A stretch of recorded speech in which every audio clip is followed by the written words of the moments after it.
Hello everyone, welcome back to the channel. तो last lecture में हमने सीमेंट की कॉम्पोजिशन, सीमेंट का क्या बिहेवियर है, क्या कॉम्पोजिशन है, क्या परसेंटेज है, उनके होने से क्या फायदा होता है, उनके प्रेजेंस में क्या बेनिफिट्स मिलते हैं और उनके एक्सेस होने से क्या दिक्कत देखने को मिलती है, ये सब हमने डिस्कस किया था। उसके आगे चलते तो आज हम पढ़ेंगे hydration of cement and box compound के बारे में देखेंगे। तो सबसे पहले जो सीमेंट पार्टिकल्स है, जब उसमें हम वाटर डालते हैं तो एक केमिकल रिएक्शन होती है, उसी को हम क्या कहते हैं, हाइड्रेशन ऑफ सीमेंट। तो हाइड्रेशन ऑफ सीमेंट में आप क्या लिखेंगे, when water is added, तो क्या लिखेंगे हम इसमें, when water is added, जब वाटर को हम क्या करते हैं, is added to cement, जब हम वाटर को क्या कर देते हैं, added to cement, and cement में फिर वाटर ऐड करने के बाद एक केमिकल रिएक्शन होती है, and the chemical reaction happen, इसी प्रोसेस को क्या होता है, and chemical reaction takes place. तो केमिकल रिएक्शन होने लगेगी, एक केमिकल रिएक्शन होगी, तो बेसिकली इसी प्रोसेस को क्या कहते हैं, इसी प्रोसेस को हम कहते हैं हाइड्रेशन ऑफ सीमेंट। तो अब मुद्दा यहाँ पे ये उठता है और ये बहुत बार पूछा जाता है, कंसंट्रेशन इधर ही होना चाहिए।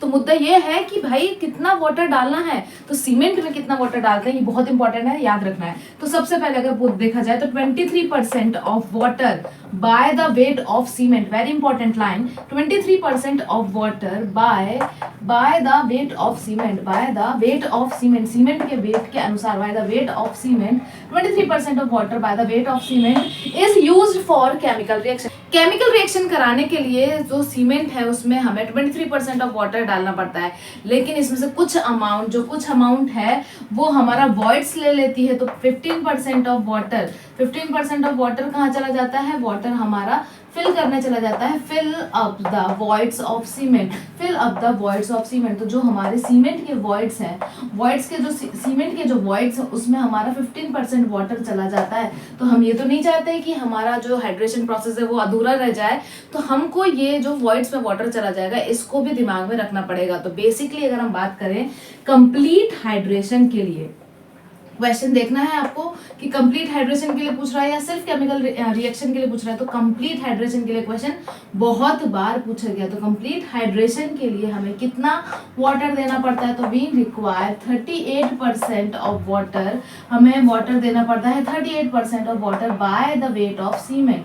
तो सीमेंट के जो वेट है उसके अनुसार हमें 38% ऑफ वाटर देना पड़ता है फॉर कंप्लीट हाइड्रेशन। तो बहुत इंपॉर्टेंट लाइन है, कंप्लीट हाइड्रेशन के लिए हमें 23% केमिकल रिएक्शन कराने के लिए, जिसमें से 15% हमारा वॉइड्स को ही चाहिए, तो हमें टोटल 38% कंप्लीट हाइड्रेशन कराने के लिए वाटर देना पड़ता है। वहीं पे अगर हम बात करते हैं अब हाइड्रेशन की, तो हीट ऑफ हाइड्रेशन, क्योंकि ये हमारी एक्सोथर्मिक रिएक्शन है, जब हीट हाइड्रेशन जो प्रोसेस हो रही है सीमेंट में, जब हम वाटर डालेंगे तो हमारी हीट रिलीज होगी। तो ये एक एक्सोथर्मिक हमारी प्रोसेस है। तो यहाँ पर पूछा जाता है कि हीट ऑफ हाइड्रेशन कितनी रिलीज होती है हमारी ऑर्डिनरी पोर्टलैंड सीमेंट में। तो ओपीसी की जो हीट ऑफ हाइड्रेशन है 7 डेज पे और 28 डेज पे कितनी होती है, जरा ये हमें देखना पड़ेगा क्योंकि इंपॉर्टेंट है और ये क्वेश्चन पूछा जाता है। तो शुरुआती दिनों में हाइड्रेशन प्रोसेस ज्यादा तेज होती है, तो हीट ऑफ हाइड्रेशन स्टार्टिंग के डेज में ज्यादा देखने को मिलेगी। तो अगर सेकंड हम बात करते हैं ओपीसी की, वेरी इंपॉर्टेंट, पहली बात तो हम ऑर्डिनरी पोर्टलैंड सीमेंट की बात कर रहे हैं, उसमें भी हम किस चीज की बात कर रहे हैं, हीट ऑफ हाइड्रेशन की बात कर रहे हैं। तो ऑर्डिनरी पोर्टलैंड सीमेंट में हीट ऑफ हाइड्रेशन की बात की जा रही है, जिसमें पहला है हमारा 7 डेज के लिए। तो अगर हम बात करें 7 डेज पे हमें कितनी हीट ऑफ हाइड्रेशन देखने को मिलती है, तो ये हमारे को 89 से लेकर 90 कैलोरी पर ग्राम, यूनिट याद रखिएगा। तो 89 से 90 कैलोरी पर ग्राम में हमको हीट ऑफ हाइड्रेशन देखने को मिलता है।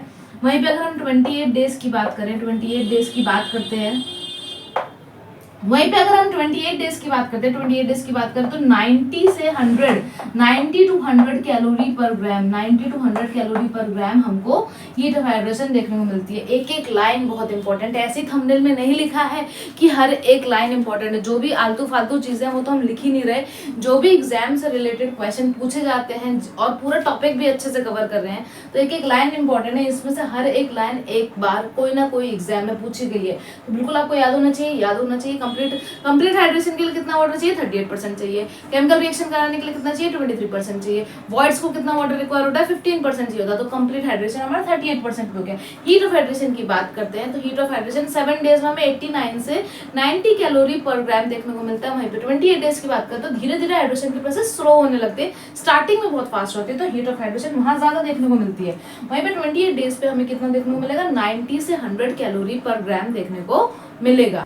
सीमेंट पार्टिकल्स में पानी डालने के बाद हमने क्या किया, उसमें केमिकल रिएक्शन हुई जिसको हम हाइड्रेशन कहते हैं। तो अब कुछ कंपाउंड्स बनेंगे, तो वहां पर हमारे 4 इंपॉर्टेंट कंपाउंड्स हैं और इसके बारे में तो हमें जो इंपॉर्टेंट पॉइंट्स है बिल्कुल पता होने चाहिए, यहाँ से बहुत ज्यादा क्वेश्चन देखने को मिलते हैं। तो 4 इंपॉर्टेंट बोक्स कंपाउंड बनते हैं। बोक्स ने इनकी खोज की थी, इस वजह से उन्होंने अपने नाम पे इन कंपाउंड का नाम रख दिया। तो 4 बोक्स कंपाउंड है। पहला है हमारा वेरी इंपॉर्टेंट, पहले अगर हम कंपाउंड की बात करते हैं तो पहला है C3A। पहले की बात करते हैं तो हमको इसको बोलते हैं C3A। इसका एक नाम ये है ट्राई कैल्शियम एल्यूमिनेट, क्योंकि 3 कैल्शियम के हैं तो यहाँ से हमारा क्या नाम बनता है, इसका नाम हो जाएगा हमारा ट्राई कैल्शियम एल्यूमिनेट, और इसको हम सेलाइट भी बोलते हैं, एल्यूमिनेट। और इसको बहुत ही फेमस है, इसका नाम ये इंपॉर्टेंट है, इसको हम सेलाइट के नाम से भी जानते थे, इसे हम सेलाइट भी बोलते हैं। तो अगर हम इसकी बात करें, एल्यूमिना होने की वजह से क्विक सेटिंग शो करेगा। तो देखो यहाँ पर हमें पता होना चाहिए, हमने देखा था लाइम है और यहाँ पर एल्यूमिना है, एल्यूमिनेट। तो ट्राई कैल्शियम एल्यूमिनेट या फिर इसे सेलाइट भी बोलते हैं। अगर इसकी बात करें तो ये हमारी क्विक सेटिंग प्रॉपर्टीज शो करता है। अगर हम इसकी बात करते हैं हीट ऑफ हाइड्रेशन की बात करें तो बहुत ज्यादा हीट ऑफ हाइड्रेशन निकलती है। रेट की बात नहीं हो रही है, एक होता है रेट का मतलब क्या होता है कि कितने टाइम पीरियड में कितनी ज्यादा हीट रिलीज कर रहा है। वहां पर हम एक और कंपाउंड देखेंगे जो कि C4AF है। लेकिन अगर हीट ऑफ हाइड्रेशन की बात करें तो 4 बोक्स कंपाउंड में सबसे ज्यादा हीट ऑफ हाइड्रेशन कौन रिलीज करता है, C3A। तो यहाँ पर हम क्या लिखेंगे, ये क्या शो करता है, maximum heat of hydration show करता है। मैक्सिमम हीट ऑफ हाइड्रेशन देखने को मिलते हैं, हीट ऑफ हाइड्रेशन मैक्सिमम इसी के वजह से देखने को मिलती है। वेल अगर हम बात करें तो 24 घंटे के अंदर विदिन 24 ये अपनी रिएक्शन कर लेता है। हाइड्रेशन प्रोसेस हमारी विदिन 24 हाइड्रेशन प्रोसेस हो जाती है, विदिन 24 आवर्स में ये क्या शो करने लगता है, हाइड्रेशन प्रोसेस हो जाती है, हाइड्रेशन प्रोसेस हो जाती है। हम इसकी अगर इस कंपाउंड की बात करें, वेल अगर हम बात करते हैं यहाँ पर एक और जो हमारा कंपाउंड है वो है C4AF, C4 तो टेट्रा कैल्शियम ए एल्यूमिनेट फेराइट। वेल अगर हम बात करते हैं C4AF, यहाँ पर अगर इसकी बात करें तो ये क्या हो जाएगा, टेट्रा कैल्शियम एल्यूमिनेट फेराइट। अगर हम इसकी बात करें यहाँ पर तो इसको फेलाइट नाम से भी बोला जाता है, एल्यूमिनेट फेराइट, और इसको हम फेराइट नाम से भी फेलाइट नाम से भी जानते हैं, इसको हम फेलाइट के नाम से भी जानते हैं। वैसे ये कोई भी इंजीनियरिंग प्रॉपर्टी शो नहीं करता है, नो इंजीनियरिंग प्रॉपर्टी, लेकिन इसका rate of heat of hydration बहुत ज्यादा है। अगर हम इसकी बात करें तो रेट ऑफ कि कितने टाइम पीरियड में कितनी जल्दी, मतलब 1 घंटे के अंदर कौन ज्यादा हीट ऑफ हाइड्रेशन शो करेगा, C3A या फिर C4AF। तो अगर टाइम के रिस्पेक्ट में बात करें तो ये ज्यादा हीट ऑफ हाइड्रेशन शो करता है। तो rate of heat of hydration इसका ज्यादा देखने को मिलता है, rate of heat of hydration इसमें ज्यादा देखने को मिलती है, इसमें बहुत ज्यादा देखने को मिलती है। वेल अगर हम बात करते हैं, वैसे कोई इंजीनियरिंग प्रॉपर्टी ये इम्पार्ट नहीं करता, नो इंजीनियरिंग प्रॉपर्टी इम्पार्ट, ऐसी कोई खास प्रॉपर्टी ये इम्पार्ट नहीं करता है, लेकिन rate of heat of hydration इसकी बहुत ही बेहतरीन देखने को मिलती है। तो C3 में अभी देखा हमने क्या होता है, एल्यूमिनेट प्रेजेंट होता है, एल्यूमिना प्रेजेंट है, मतलब क्योंकि सेटिंग देखने को मिलेगी। तो जो क्या है, ये इनिशियल सेटिंग बहुत जल्दी दिखा देता है, या फिर हम इसकी अगर बात करें तो यहाँ पर हमें इसके वजह से फ्लैश सेटिंग या फिर हम इसको बोलते हैं इमीडिएट सेटिंग देखने को मिलती है। बहुत ही इंपॉर्टेंट टर्म है, यहाँ पे क्या है, फ्लैश सेटिंग देखने को मिलेगी। अब इसकी मैक्सिमम हीट ऑफ हाइड्रेशन होने की वजह से हमें क्या करना पड़ता है, क्वेरिंग प्रोसेस करनी पड़ती है, मतलब वाटर प्रोवाइड करना पड़ता है। अगर वाटर प्रोवाइड नहीं करेंगे तो हीट ऑफ हाइड्रेशन की वजह से क्या देखने को मिलेगा, क्रैक्स देखने को मिलेंगे। तो ये सब प्रोसेस है बेसिकली, क्योंकि इसमें ये मैक्सिमम हीट ऑफ हाइड्रेशन देखने को मिलती है। वेल अगर हम यहाँ पे एक और बात करें तो ये बहुत ही इंपॉर्टेंट है, C3S। अगर हम बात करते हैं C3S, जिसमें ये क्या है, ट्राई कैल्शियम, नाम से पता चल रहा है, ट्राई कैल्शियम सिलिकेट, ये हमारा स्ट्रेंथ के लिए रिस्पॉन्सिबल है। लेकिन अगर हम बात करें कौन सी स्ट्रेंथ के लिए, तो हमारे पास हमें जो सीमेंट है उसमें 2 स्ट्रेंथ देखने को मिलती है। एक जो हमारे को रिसेंट जल्दी ही 7 से 14 दिन के अंदर देखने को मिलती है, जो कि रैपिड हमें जल्दी स्ट्रेंथ देखने को मिलती है। एक है कि वो लॉन्ग ड्यूरेशन टाइम पीरियड में हमको स्ट्रेंथ देखने को मिलती है। तो जो हमारा ट्राई कैल्शियम सिलिकेट है, जिसको हम अगर एलाइट के नाम से भी बहुत फेमस है, एलाइट के नाम से भी फेमस है, तो एलाइट इनमें से कौन सा होगा, जब आप एग्जाम में होंगे तो एलाइट इनमें से कौन सा होगा, या C3S में से, C3S का क्या नाम है, एलाइट, बेलाइट, सेलाइट, फेलाइट। तो हमें पता होना चाहिए इसको एलाइट भी नाम से जाना जाता है। अगर इसकी बात करें तो ये 7 से 40 डेज के अंदर हमें स्ट्रेंथ दे देता है। स्ट्रेंथ जो है हमें इसमें स्ट्रेंथ देखने को मिलती है, किसकी वजह से, 7 to 14 डेज के अंदर हमें स्ट्रेंथ देखने को मिलती है। ये हमें अर्ली स्ट्रेंथ प्रोवाइड करता है, ये अर्ली स्टेज की स्ट्रेंथ प्रोवाइड करता है। कौन, हमारा C3S। लेकिन अगर हम बात करें लॉन्ग टाइम ड्यूरेशन की बात करते हैं, लॉन्ग टाइम ड्यूरेशन की बात करें तो हमको C2S जो आगे देखेंगे बेलाइट, उसमें देखने को मिलती है। तो सेलाइट की अगर हम बात हम एलाइट की बात करें, अगर एलाइट की बात करें जो कि C3S है, तो हमें 7 से 14 डेज के अंदर इसमें स्ट्रेंथ देखने को मिलती है।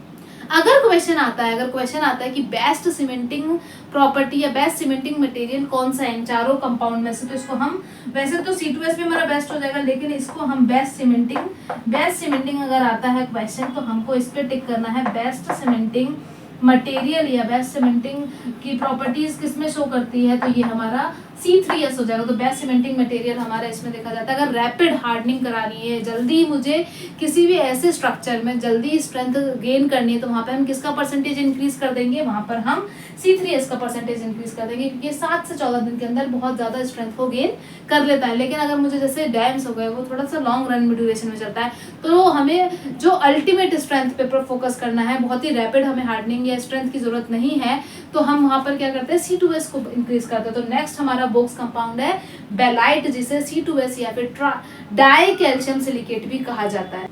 तो नेक्स्ट कंपाउंड कौन सा, हमारा नेक्स्ट कंपाउंड है जिसको हम बोलते हैं C2S या फिर इसको डाई कैल्शियम सिलिकेट भी बोला जाता है, डाई कैल्शियम सिलिकेट एंड इसका नाम है बेलाइट के नाम से फेमस है बेलाइट। तो हमारे ये सारे इसके नाम है, डाई कैल्शियम सिलिकेट, बेलाइट के नाम से, C2S के नाम से जाना जाता है। अब अगर इसकी बात करें तो सबसे इंपॉर्टेंट बात क्या है, एक तो इसकी जो हीट ऑफ हाइड्रेशन है वो मिनिमम है। चारों कंपाउंड में सबसे मिनिमम हीट ऑफ हाइड्रेशन कौन रिलीज करता है, ये, तो हीट ऑफ हाइड्रेशन इसकी मिनिमम है। अब यहाँ से एक और बात पता चलती है कि अगर मुझे मैसिव स्ट्रक्चर्स बनाने हैं जहाँ पर सीमेंट बहुत ज्यादा यूज होगा, मैसिव ह्यूज स्ट्रक्चर्स बना रहे हैं, तो वहाँ पर हम उस सीमेंट के परसेंटेज में C2S का परसेंटेज इंक्रीज कर देंगे, क्योंकि इसमें हीट ऑफ हाइड्रेशन मिनिमम देखने को मिलती है। अगर अल्टीमेट स्ट्रेंथ की बात की जाए, तो अल्टीमेट स्ट्रेंथ कौन प्रोवाइड करता है, जो हमें 1 साल या उससे भी थोड़ा और ज्यादा टाइम लेता है। तो बेसिकली अगर हम बात करें तो 1 साल तक जो स्ट्रेंथ हमें प्रोवाइड कर पाएगा वो है C2S। तो C2S हमारा अल्टीमेट स्ट्रेंथ के लिए रिस्पॉन्सिबल है, अर्ली स्ट्रेंथ के लिए हमारा C3S रिस्पॉन्सिबल है। अगर क्विक सेटिंग या फ्लैश सेटिंग की बात करें तो C3A की वजह से देखने को मिलती है। एज सच कोई इंजीनियरिंग प्रॉपर्टी C4AF में नहीं देखने को मिलती, लेकिन उसका rate of heat of hydration बहुत ज्यादा है। अब हमने इनकी प्रॉपर्टीज देख ली, तो बेसिकली ऐसे क्वेश्चन आते हैं, बॉक्स कंपाउंड को डिक्रीजिंग ऑर्डर में लगाओ, हीट ऑफ हाइड्रेशन की बेसिस पे डिक्रीजिंग ऑर्डर में लगाओ। तो पहला क्वेश्चन बहुत इंपॉर्टेंट यहाँ से पूछा जाता है कि हीट ऑफ हाइड्रेशन, अगर हीट ऑफ हाइड्रेशन है तो ये चारों कंपाउंड को हमारे को डिक्रीजिंग ऑर्डर में लगाना है। तो सबसे ज्यादा हीट ऑफ हाइड्रेशन हमारे को किसमें देखने को मिलती है, जो हमारा सलाइट है या फिर C3 है। फिर अगर हम बात करते हैं, फिर हमारा जो C3 जिसमें स्ट्रेंथ भी देखने को मिलती है लेकिन हीट ऑफ हाइड्रेशन भी ज्यादा है, फिर हमारा किसमें देखने को मिलता है, C4AF में, और सबसे लास्ट हमें पता है डाई कैल्शियम सिलिकेट जो हमारा बेलाइट है C2S में देखने को मिलती है। वेरी इंपॉर्टेंट, अगर हीट ऑफ हाइड्रेशन की बात करते हैं तो सबसे पहला डिक्रीजिंग ऑर्डर में C3A, फिर C3S, फिर हमारा C4AF और फिर C2S। यहीं पे अगर हम बात करते हैं rate of heat of hydration, अब यहाँ पर रेट ऑफ हाइड्रेशन में पूछेगा, रेट ऑफ हाइड्रेशन की अगर बात करें, rate of heat of hydration की बात करते हैं, तो रेट ऑफ हाइड्रेशन की अगर बात करें तो सबसे पहले हमने देखा था C4AF जो है हमारा रेट जल्दी टाइम के संग हमारा रेट शो करेगा, फिर हमारा C3A आएगा, फिर हमारा C3S आएगा और फिर हमारा आएगा C2S। तो very important, heat of hydration में C3A की पोजीशन पहले है, लेकिन रेट ऑफ हाइड्रेशन में C4AF की पहले है, फिर C3A, फिर C3S और C2S सबसे लास्ट में है। वहीं पे हीट ऑफ हाइड्रेशन की बात हो गई, रेट ऑफ हाइड्रेशन की बात हो गई। अब स्ट्रेंथ की अगर हम बात करते हैं, स्ट्रेंथ के बेसिस पे लगाएं तो सबसे ज्यादा स्ट्रेंथ कौन सा देता है, हमारा स्ट्रेंथ के बेसिस पे बात करें तो C3S सबसे पहले आएगा, फिर C2S आएगा, फिर हमारा आएगा C3A एंड लास्ट में आएगा हमारा C4AF हमारा लास्ट में आएगा। ये तीनों ही बहुत इंपॉर्टेंट एग्जाम में पूछे जाते हैं। तो हमने अभी तक सीमेंट में क्या क्या कर लिया, उसके कंपोजिशन देख लिया, एक्सेस की वजह से क्या होगा, उनकी कंपोजिशन में क्या क्या वो हमारे इंप्लीमेंट करते हैं। हमारा सीमेंट आर्गिलेशियस और कैल्सिलेशियस कंपाउंड से मिलके बना है, कंपोजिशन को चेक किया, वाटर कितना यूज करते हैं, हाइड्रेशन क्या होता है, हमारा जो वाटर है रिएक्शन को कराने के लिए कितना चाहिए, वॉइड्स में कितना चाहिए, कंप्लीट हाइड्रेशन के लिए कितना चाहिए, फिर उसके कंपोजिशन के कौन से कंपाउंड मिलते हैं, हमें बॉक्स कंपाउंड मिलते हैं, 4 बॉक्स कंपाउंड की क्या प्रॉपर्टी होती है, और डिक्रीजिंग ऑर्डर वेरी इंपॉर्टेंट, लिख के याद करना डिक्रीजिंग ऑर्डर में क्या देखने को मिलता है। बिल्कुल हम यहाँ तक कर चुके हैं, अब आगे हम टेस्ट करेंगे। टिल देन कीप वॉचिंग और अपना फीडबैक जरूर कमेंट सेक्शन में दीजिएगा। Thank you so much for watching, like and subscribe our channel.